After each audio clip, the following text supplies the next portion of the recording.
शासन हे शेतकऱ्यांसाठी, युवकांसाठी नवनवीन योजना या आणत असतं. आज आपण केंद्र शासनाची अशी एक योजना बघणार आहोत.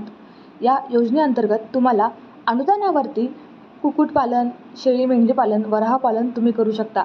तर जाणून घेऊयात ही योजना नेमकी कशी आहे, यासाठी तुम्ही कसा अर्ज करू शकता याविषयी सविस्तर माहिती. पुरस्कृत राष्ट्रीय पशुधन अभियान म्हणजेच आपण ज्याला शॉर्टमध्ये NLM किंवा नॅशनल लाईव्हस्टॉक मिशन या योजनेबाबत थोडीशी चर्चा करणार आहोत.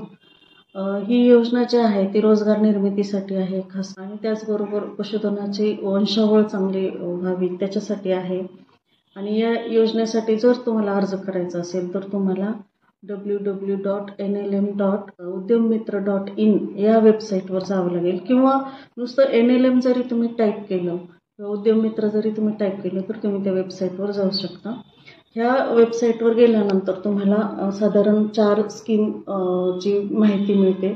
एक म्हणजे 1000 अंड्यावरील पोल्ट्री जे आपण त्याचा जो DPR तयार करून त्याची जी स्कीम आहे ती 50 लक्ष किंवा 25 लक्षापर्यंत आपण त्याची स्कीम आपण देऊ शकतो. त्याचबरोबर दुसरी मराठवाड्यासाठी अत्यंत चांगली स्कीम म्हणजे शेळी पालनाची आहे. त्यामध्ये 100+5 म्हणजे 100 शेळ्या अधिक 5 बोकडच्या प्रमाणात 500 शेळ्या अधिक 25 बोकड अशा प्रमाणापर्यंत 10 लक्षापासून 50 लक्षापर्यंतची ही स्कीम आहे.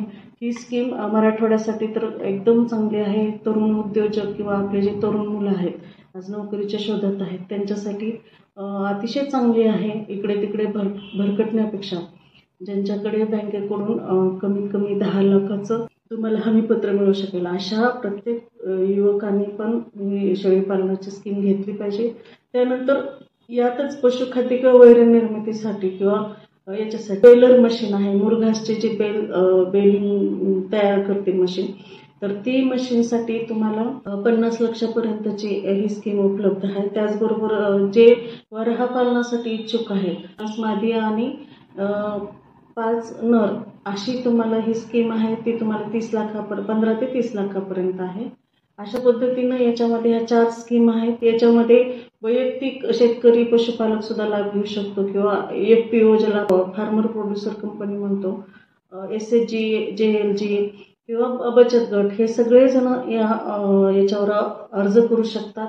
याच्यासाठी बँकेने कर्ज पुरवठ्याचे हमीपत्र आवश्यक आहे. त्या योजनेमध्ये जे तुम्हाला अर्ज करायचे आहेत त्याचे पात्रतेचे निकष असे आहेत की अर्जदाराने त्याचं काही प्रशिक्षण घेतलेलं असावं त्या व्यवसायाशी संबंधित. समजा शेळीपालन असेल तर शेळीपालनाशी संबंधित एखादं छोटंसं प्रशिक्षण घेतलेलं असावं, किंवा वराह पालनाचं एखादं प्रशिक्षण, किंवा जर तुम्हाला पोल्ट्री करायचं असेल तर त्याचं प्रशिक्षण घेतलेलं असावं. त्याचं प्रमाणपत्र तुम्हाला सादर करावं लागेल. त्याचबरोबर अर्जदार ज्या बँकेकडून कर्ज घेणार आहे त्या बँकेचं हमीपत्र तुम्हाला लागेल. त्याचबरोबर त्यांची KYC लागेल, आणि ऑनलाईन करताना काही कागदपत्र सादर करावं लागतील. त्यामध्ये DPR म्हणजेच सविस्तर प्रकल्पाचा प्रस्ताव सादर करावा लागणार आहे, प्रशिक्षण प्रमाणपत्र, अनुभव प्रमाणपत्र, जमिनीशी संबंधित सर्व कागदपत्रे, आणि त्याचं भागभांडवल जे असणार आहे त्याचे तुम्हाला प्रूफ द्यावे लागतील. पॅन कार्ड, वास्तव्याचा पुरावा, मागच्या 6 महिन्याचं बँकेचं स्टेटमेंट, त्याचबरोबर आधार कार्ड, आपली जी थंब रूल प्रमाणे लागणारे डॉक्युमेंट, अर्जदाराचा फोटो लागेल, जातीचं प्रमाणपत्र लागेल, भागीदारी जर करणार असाल तर त्याचं करार लागेल, जर कंपनी मार्फत असेल तर त्या कंपनीचं नोंदणीचं प्रमाणपत्र लागेल, किंवा 3 वर्षाचं त्याचं ऑडिट लागेल. तर अशा पद्धतीची एक थंब रूल प्रमाणे लागणारे डॉक्युमेंट्स याच्यामध्ये लागतात.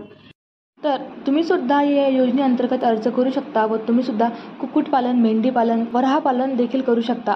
याचा तुम्हाला नक्कीच फायदा होईल. Apurva Talnikar, news 18 local, Chhatrapati Sambhajinagar.